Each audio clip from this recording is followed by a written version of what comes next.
आप सभी को जय मसीह की। मैं फिर एक बार इस सुबह में आप सभी का स्वागत करता हूं और आज के मनन के लिए, मॉर्निंग डिवोशन के लिए निकालेंगे फिलिपियों की पत्री, उसका दूसरा अध्याय, उसका 4 से लेके 11 वचन तक। वहाँ पे जब हम देखेंगे, वहाँ पे लिखा हुआ है, वचन 4 कहता है, हर एक अपने ही हित की नहीं वरन दूसरों की हित की भी चिंता करे, जैसा मसीह यीशु का स्वभाव था वैसा भी तुम्हारा स्वभाव हो। और वचन को जब पौलुस लिखता है और यीशु का स्वभाव कैसा था, इसके बारे में वचन 6 से लेके 11 वचन तक बोलता है और कहता है कि यीशु परमेश्वर के तुल्य होने के बावजूद भी अपने आप को शून्य किया और मनुष्य बन के इस पृथ्वी पर आया और उसने मृत्यु को सह लिया। क्यों?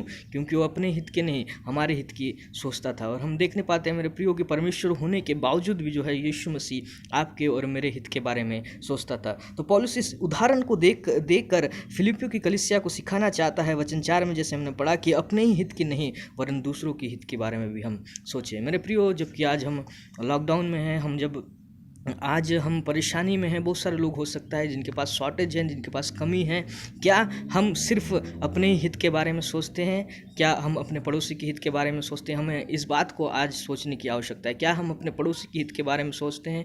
क्या हम अपने चर्च के लोगों के हित के बारे में सोचते हैं? क्या हम अपने पास्टर के हित के बारे में सोचते हैं? क्या हम अपने निकटतम जो हमारे करीबी जो हमारे संबंधी हैं उसके हित के बारे में सोचते हैं, कि क्या सिर्फ हम अपने ही हित के बारे में सोचते हैं? तो मेरे प्रियो, आज की सुबह मैं आपको उत्साहित करना चाहूँगा वचन के द्वारा। जैसा पौलुस कहता है, अपने ही हित की नहीं वरन दूसरों के हित की भी चिंता करें, वैसे ही हमको भी दूसरों के हित के बारे में चिंता करना है, जैसे यीशु मसीह ने हमारी चिंता की और उसने मृत्यु को सह लिया। मेरे प्रियो, एक मैं उदाहरण दे के मैं इस वचन को, आज के मनन को ख़त्म करूँगा। एक बार ऐसा हुआ कि मदर टेरेसा के पास एक व्यक्ति आया और उसने कहा कि मदर टेरेसा, हमारे पास एक व्यक्ति है जिसके घर में खाने को कुछ नहीं है, उस घर में कुछ खाने को नहीं है, और आप चलिए और आप कुछ मदद कीजिए। और मदर टेरेसा क्या करती है? मदर टेरेसा उसके घर में जाती है और उस फैमिली में, वो फैमिली हिंदू फैमिली होता है, और उस फैमिली में क्या करती है, एक बोरा धान को देती है, एक बोरा राइस को देती है, और बहुत सारे फल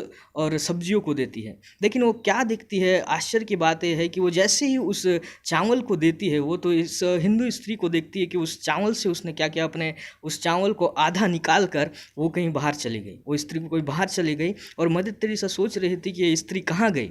और कुछ समय के बाद ये स्त्री वापस आती है और मदर टेरेसा उससे बोलती है कि बहन, आप कहाँ गए थे? जब मैंने आपको इस चावल को दिया, आप बाहर कहाँ गए थे? आपने आधा चावल कहाँ ले गया? तो वो बोलती है कि मेरा जो पड़ोसी है, मेरा एक मुस्लिम पड़ोसी है, वो भी आज क्या है, भूखा है। और सिर्फ मैं अपने हित के बारे में नहीं सोच सकती, मैं अपने पड़ोसी के हित के बारे में भी सोचती। मेरे प्रियो, इस उदाहरण के द्वारा, इस घटना के द्वारा मैं आपको उत्साहित करना चाहूँगा और परमेश्वर के वचन के अनुसार आपको उत्साहित करना चाहूँगा आज की सुबह, कि सिर्फ आप अपने हित के बारे में नहीं, लेकिन अपने साथ जो आसपास आपके पड़ोसी, आपके आसपास जो लोग हैं, उनके हित के बारे में भी आप सोचा कीजिए। प्रभु इस वचन के द्वारा आप सभी को आशीष दे, और मैं आशा करता हूँ कि आज का दिन आप सभी के लिए मंगलमय होगा। आमीन।